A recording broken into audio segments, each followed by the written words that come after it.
तो आदाब, नमस्कार, गुड इवनिंग, सत श्री अकाल। एक बार फिर आप तमाम लोगों का स्वागत है क्राइम तक की कहानी के इस एपिसोड में। उम्मीद है पूरी फैमिली अच्छी होगी, अपना और अपनों का ख्याल रख रही होगी। 16 जुलाई यही वो तारीख है जब निमिषा प्रिय, केरल की वो नर्स जिसको यमन की सना सेंट्रल जेल में सुबह फांसी दी जानी है। मतलब सिर्फ 2 दिन बचे, एक आज की रात, एक कल की रात। मंडे एंड ट्यूसडे, वेंसडे की सुबह ये फांसी तय है। लास्ट वीक जो निमिषा प्रिया सेव एक्शन काउंसिल एक ऑर्गेनाइजेशन बनी थी इंसाफ के लिए, उसने सुप्रीम कोर्ट में एक अर्जी दाखिल कर कोर्ट से ये कहा था कि वो सरकार को आदेश देने की गुजारिश करे कि किसी तरह से निमिषा की फांसी को रोक ली जाए।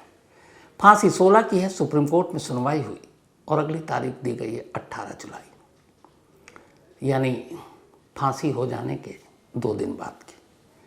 ये पूरी कहानी आपको सुनाऊं और यमन में इस वक्त क्या हो रहा है, सैमुअल को कितनी उम्मीद है और अब तक अगले 48 घंटे से भी कम वक्त में क्या कुछ हो सकता है, ये सारी डिटेल में आपके सामने रखूं निमिषा की सजाए मौत पर।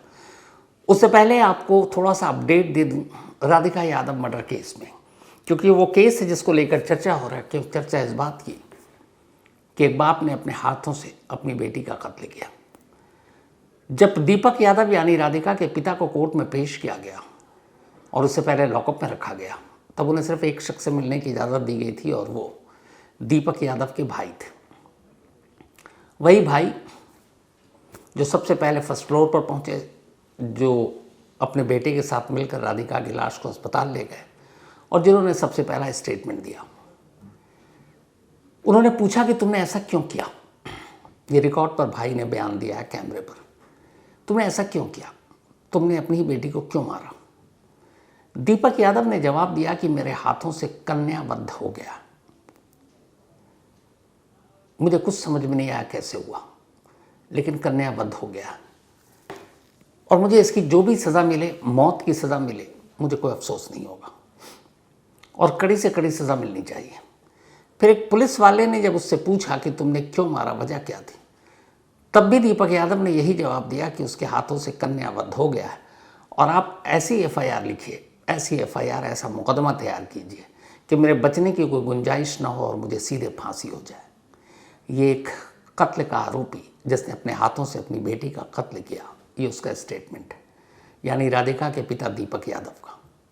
दीपक यादव ने यह एक्सेप्ट किया कि उसने कत्ल किया है, लेकिन वो इस कत्ल को अफसोस के साथ कह रहा है कि मेरे हाथों से कन्यावध हो गया, इसलिए मुझे इसकी सज़ा दी जानी चाहिए और वो सज़ा सजाए मौत है।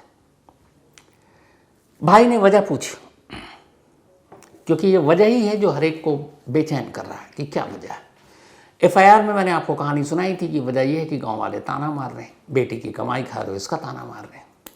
लेकिन हमारी एक टीम वजीराबाद गाँव पहुँची, जिस गांव के लोगों ने दीपक यादव को ताना मारा, ऐसा कहा जा रहा है। तो जब उस गांव में पहुंचे तो वहां कहानी अलग मिली। ये वजीराबाद वो गांव है जिस गांव के अमीरों में गिनती होती है दीपक यादव और उनके परिवार का। दीपक यादव यहीं पले बढ़े, बाद में उन्होंने गुरुग्राम में अपनी कोठी बना ली, भाई के साथ वहीं रहने लगे। लेकिन गांव से रिश्ता अब भी जुड़ा हुआ है, चाची, ताऊ, बाकी सारे लोग वहाँ हैं और गांव के लोग भी हैं। जब गांव में कच्चे घर हुआ करते थे तब दीपक यादव परिवार का पक्का घर था।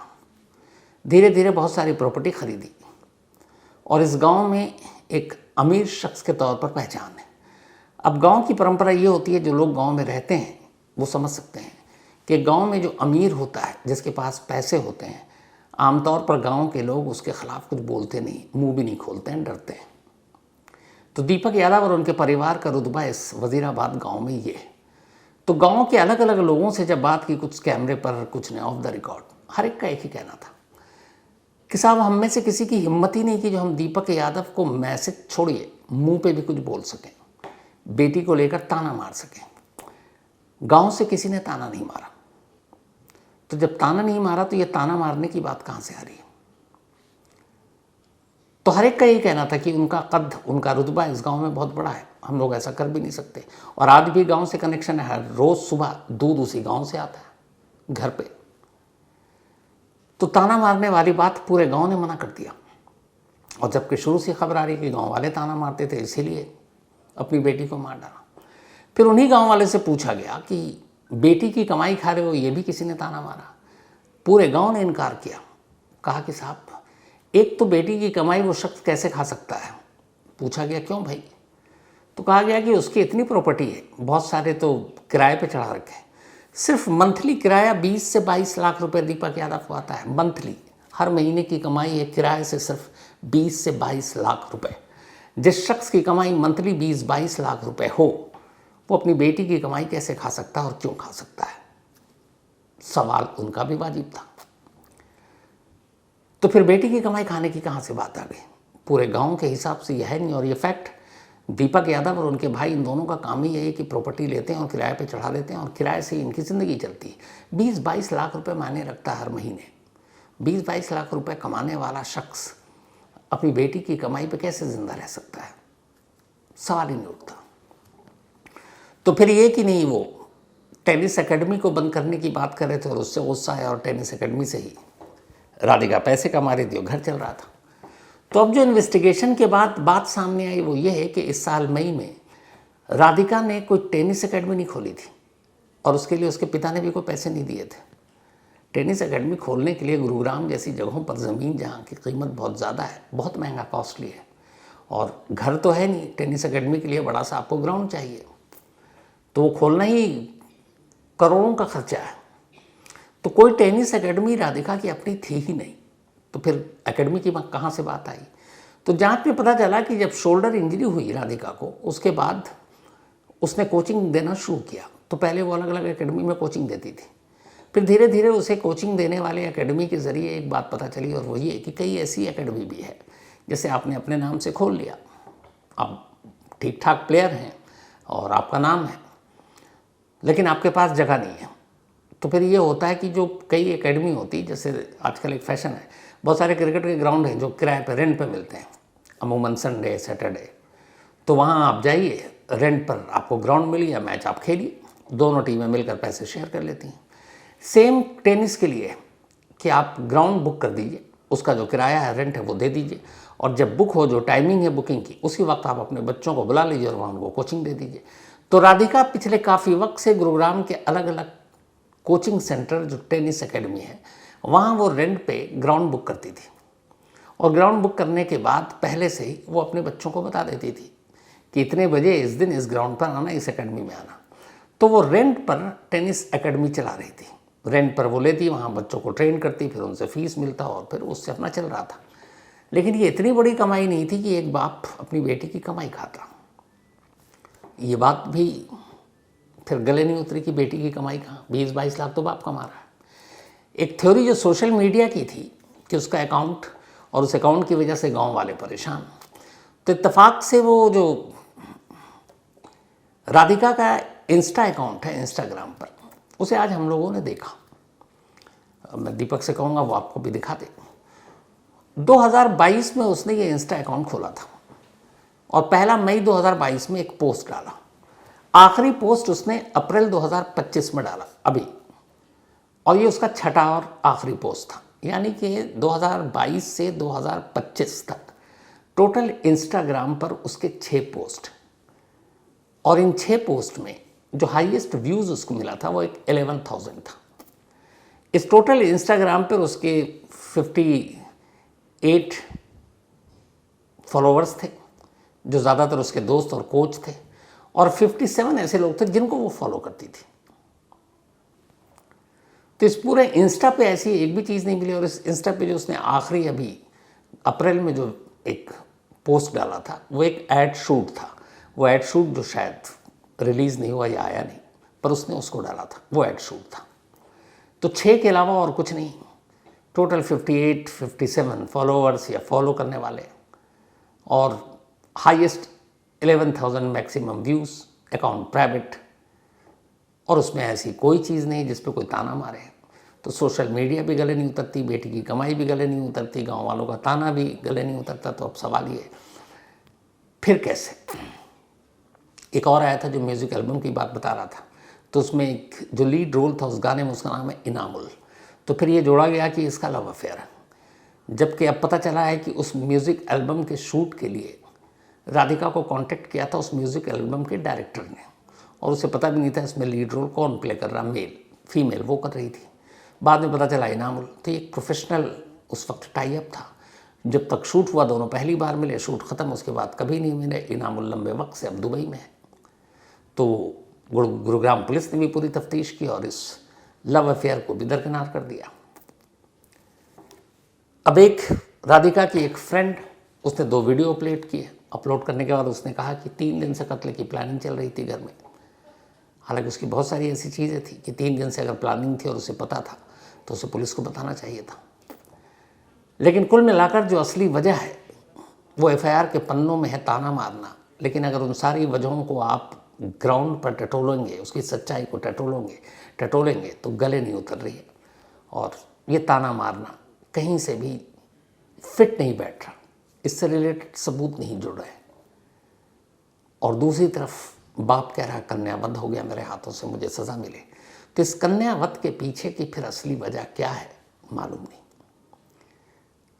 किस दिन सामने आएगा पता नहीं। लेकिन ये कुल अपडेट है। 1 दिन की पुलिस कस्टडी थी, उसके बाद लगा था पुलिस और कस्टडी लेगी। लेकिन चूंकि जहाँ कत्ल हुआ वहाँ से हथियार भी मिल गया, कातिल भी मौका वारदात से मिल गया, तो शायद गुरुग्राम पुलिस को अब ज़्यादा ज़रूरत नहीं थी। इसके बाद कोर्ट में पेश किया गया। कोर्ट ने जुडिशियल कस्टडी यानी न्यायिक हिरासत में दीपक यादव को 14 दिनों के लिए जेल भेज दिया। और अभी 14 दिन करके वो तब तक जेल में रहेंगे जब तक कि इस केस का फैसला नहीं हो जाता या ज़मानत नहीं मिल जाती। तो ये इस केस का फ़िलहाल अपडेट है। अब आते हैं आज की कहानी के ऊपर।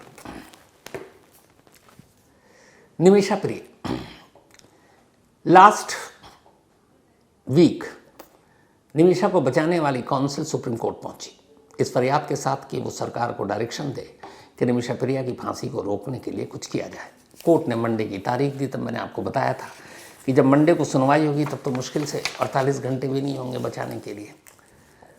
अब आज जब पूरी कोर्ट में सुनवाई हो गई, सुनवाई होने के बाद सुप्रीम कोर्ट ने कहा कि ठीक है, अब हम इस मैटर की सुनवाई 18 जुलाई को करेंगे, फ्राइडे। अब आपको सुनकर हंसी भी आएगी कि ये क्या बात हुई। 16 जुलाई को फांसी की तारीख, 16 जुलाई को फांसी होनी, जो भी उनके यहाँ सज़ाए मौत का तरीका हो। तो 16 जुलाई की सुबह तो सब कुछ खत्म हो जाएगा। फिर इस मामले की सुनवाई 16 के बाद 18 जुलाई को करने का मकसद या मतलब क्या रह जाता है। जो कुछ करना है वो 16 जुलाई से पहले होना चाहिए। सरकार को भी अगर कुछ बात करनी है, सब कुछ करनी है।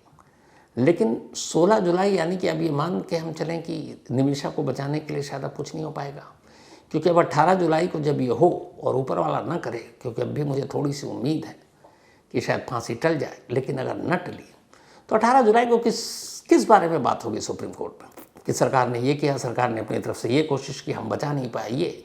पर इस बात करने का इसका फ़ायदा क्या है। बात तो तब है ना जब निमिषा की फांसी को रोका जा सके। तो 16 जुलाई को फांसी और 18 जुलाई को अब सुनवाई, बात समझ से परे की चीज़ है। खैर, क्या कुछ हो रहा उससे पहले इस कोर्ट में जो आज हुआ उसको आपको बताता हूँ। सरकार ने अपनी तरफ से दलील दी आज कोर्ट में कि सरकार ने अपनी तरफ से हर मुमकिन कोशिश की बातचीत करने की, लेकिन यमन दुनिया के बाकी देशों जैसा है ही नहीं। जैसे बाकी दुनिया के देश हैं वैसा यमन नहीं है, और वहाँ पर यमन में लोगों से बातचीत करना प्रॉपर चैनल वो भी नहीं है। तो जब वो है नहीं तो फिर हम क्या करें। और यही हम लाचार हैं कि अगर दुनिया के बाकी देश होते तो हम एक तरीका था, लेकिन दुनिया के जैसे बाकी देश हैं वैसे यमन नहीं, इसलिए हम मजबूर हैं। ये कोर्ट में भारत सरकार की तरफ से कहा गया है, अटॉर्नी जनरल ने। दूसरी बात ये कहेगी कि अब कुछ रास्ता बचता नहीं है, सिर्फ एक है, और वो ये है कि अब हमारे पास कोई और ऑप्शन नहीं है। हमारे हाथ में सिर्फ एक चीज़ है और वो है ब्लड मनी, यानी जिस शख्स का कत्ल हुआ उसके परिवार को पैसे दे दें और निमिषा को बचा लें। तो हमारे हाथ में अब है, जो इंतज़ाम हमारे हाथ में है वो ब्लड मनी, और मौत की सज़ा निमिषा की बचाने का ये आखिरी तरीका है। लेकिन यहाँ सवाल यह है कि ब्लड मनी की बात तो तब है ना जब जिस शख्स का कत्ल हुआ उसका भाई माफ़ी देने के लिए तैयार हो जाए, राज़ी हो जाए। जब वो माफ़ी ही नहीं देगा तो फिर ब्लड मनी की तो बात ही नहीं आ पाएगी। तो इसीलिए सरकार ने कहा कि हमारे पास और कोई ऑप्शन नहीं है, वो देश ही अलग है। और हम जिस तरीके से कर सकते थे कोशिश हमने की। सुप्रीम कोर्ट ने लास्ट में कहा है दोनों तरफ से सुनने के बाद कि ठीक है, अब भारत सरकार ने इस मामले में अब तक क्या किया है इसकी स्टेटस रिपोर्ट के साथ आप 18 जुलाई को आओ, मतलब जब सब कुछ हो जाएगा। जो जस्टिस साहब उन्होंने ये भी कहा कि ये घटना कैसे हुई और अगर उसे फांसी हो जाती है तो हमें इसका बहुत दुख होगा। ये सुप्रीम कोर्ट में आज सुनवाई के दौरान कहा गया। लेकिन अटॉर्नी जनरल ने भारत सरकार की तरफ से कहा कि हमारे ये ऐसा मामला नहीं है जहां सरकार और भी अब कुछ कर सकती है या करने के लिए कहा जा सके, क्योंकि यमन दुनिया के बाकी देश जैसा नहीं। सरकार ने अपने हाथ खड़े कर लिए ये कहते हुए कि हम कुछ नहीं कर सकते, एक ही रास्ता है और वो रास्ता है कानूनी, और वो रास्ता ये है कि अब ब्लड मनी ले ली जाए। लेकिन ब्लड मनी कैसे देंगे, माफ़ी दे नहीं रहा। तो ये तो सुप्रीम कोर्ट का हो गया, अब 18 जुलाई को होगा। ऊपर वाला न करे कि निमिषा की मौत के बाद सुप्रीम कोर्ट में सुनवाई हो जिसका कोई सिर पर कोई फ़ायदा नहीं है। और उस वक्त आप बता के भी क्या करेंगे कि हमने क्या कोशिश की, हमने कितनी कोशिश की, हमने कहाँ कहाँ से कोशिश की, कोई मतलब नहीं है जब काम ही नहीं हुआ। तो क्या सुप्रीम कोर्ट की इस 18 जुलाई की सुनवाई और भारत सरकार को कोई नया डायरेक्शन न देने के बाद ये मान लिया जाए कि निमिषा की फांसी तय है? एक शख्स अब भी उम्मीद की किरण बना हुआ है और वो है सैमुअल। सैमुअल वही सोशल एक्टिविस्ट जो यमन में रहकर भारतीयों की मदद करते हैं। सैमुअल से बात हुई, बाकी केंद्र सरकार सुप्रीम कोर्ट का पता नहीं, लेकिन आप यकीन मानिए आज की तारीख में, आज मंडे को भी सैमुअल इतने कॉन्फिडेंट हैं कि उन्हें लगता है कि ऐन वक्त पे चमत्कार होगा और निमिषा बच सकती है। और इस कॉन्फिडेंस की वजह यह है कि वो इकलौते शख्स हैं जो भारत सरकार बार बार कह रही है कि वहाँ डिप्लोमेटिक चैनल नहीं, प्रॉपर चैनल नहीं जिससे हम बात कर सकें। सैमुअल ही वो उम्मीद की किरण है जो वो उस शख्स तक पहुँचे हुए हैं, उस फैमिली के साथ डायरेक्ट उनका लिंक है जिससे निगोसिएशन चल रहा है, बातचीत चल रही है माफ़ीनामा और ब्लड मनी को लेकर। तो सैमुअल ने वहाँ के कई पावरफुल लोगों को बीच में डाला हुआ है और आब्दो मेहदी के भाई से अब भी संपर्क में है और उन्हें उम्मीद है कि शायद ऐन वक्त पे बात बन जाए, वो माफ़ीनामा दे दें, ब्लड मनी ले लें, या फिर जो 2 ऑफ़र और हैं गल्फ़ में या सऊदी अरब में एक नौकरी भाई को या किसी एक का मेडिकल ट्रीटमेंट, कितना भी महंगा हो। सैमुअल की इस यकीन की एक वजह और भी है कि जो भी ऑफ़र अभी तक दिया गया या बातचीत चल रही है वो खुद यमन में है सैमुअल, और सनम है इस वक्त जिस तरह सेंट्रल जेल में परसों सुबह फांसी होनी है।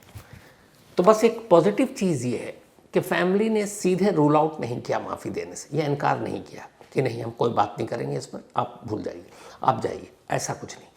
फैमिली की तरफ से ना हाँ है ना ना है, और यही हाँ और ना के बीच में एक उम्मीद की किरण है कि क्या पता ऐन वक्त पर भाई मान जाए, माफ़ी देने को तैयार हो जाए। और यमन की जो अदालत है, यमन का कानून है कि आखिरी घड़ी में भी अगर परिवार माफ़ी दे देता है, उनसे पूछा जाता है, तो भी ये फांसी टल सकती है।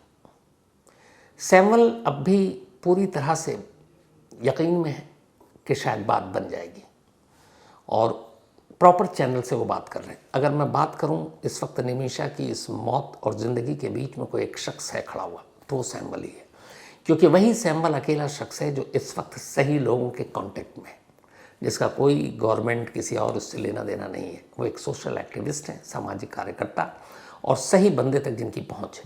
और वो लगातार जिस दिन से फांसी की तारीख आई है तब से यमन में डेरा डाले हुए हैं।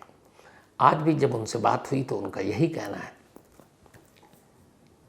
कि हमें यकीन है आखिरी वक्त तक कुछ हो जाए।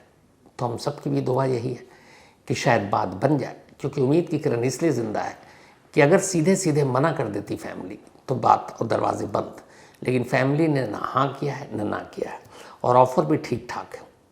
यमन में जिस तरीके के सिविल वॉर और वो है, वहाँ ऐसा नहीं है बहुत पैसे हैं लोगों के पास, वहाँ बेरोज़गारी है, गरीबी है, मेडिकल ठीक नहीं है। ऐसे में अगर एक शख्स को दुबई और सऊदी अरब जैसी जगहों पर, यूएई और सऊदी, एक अच्छी नौकरी, एक अच्छी ज़िंदगी और वहाँ रहने का सारा कुछ मिलता है, तो ये मतलब सस्ता सौदा नहीं है। तो इसी उम्मीद पे सैमुअल ज़िंदा है। लेकिन दूसरी तरफ ये है कि जेल ने जो तारीख तय की है 16 जुलाई की सुबह सना सेंट्रल जेल यमन की राजधानी सना में है, उस हिसाब से वहाँ तैयारी चल रही है। जेल ऑफिशियल का ये कहना है कि अब चूँकि कानूनी दरवाजे बंद हो चुके, अब वहाँ की अदालत या सुप्रीम कोर्ट या वहाँ के प्रेसिडेंट की तरफ से कोई फरमान नहीं आएगा और उसका कोई मतलब भी नहीं है शरिया लॉ के हिसाब से। अब सिर्फ एक ही चीज़ का इंतज़ार है जेल वालों को, वो ये कि आखिरी वक्त, आखिरी घंटे में भी अगर परिवार वहाँ पहुँच जाए और ये कहे या कोर्ट के थ्रू कि हमने इसे माफ़ कर दिया,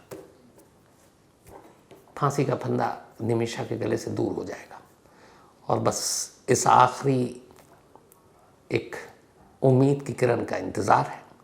वक्त कम है, आज मंडे और कल ट्यूसडे, सिर्फ 2 रात है ज़िंदगी और मौत के बीच निमिषा के। उम्मीद यही है कि कुछ ऐसा हो और सैमुअल जिस कोशिश में लगे हुए हैं वो कामयाब हो। इन्हीं दुआओं और इन्हीं उम्मीद के साथ बाकी जो अपडेट होगा मैं आपको देता रहूँगा। फ़िलहाल कहानी में इतना ही। अब आपसे मुलाकात होगी कल रात 9 बजे किसी नई कहानी के साथ। तब तक अपना और अपनों का ख्याल रखिएगा। Thank you very much.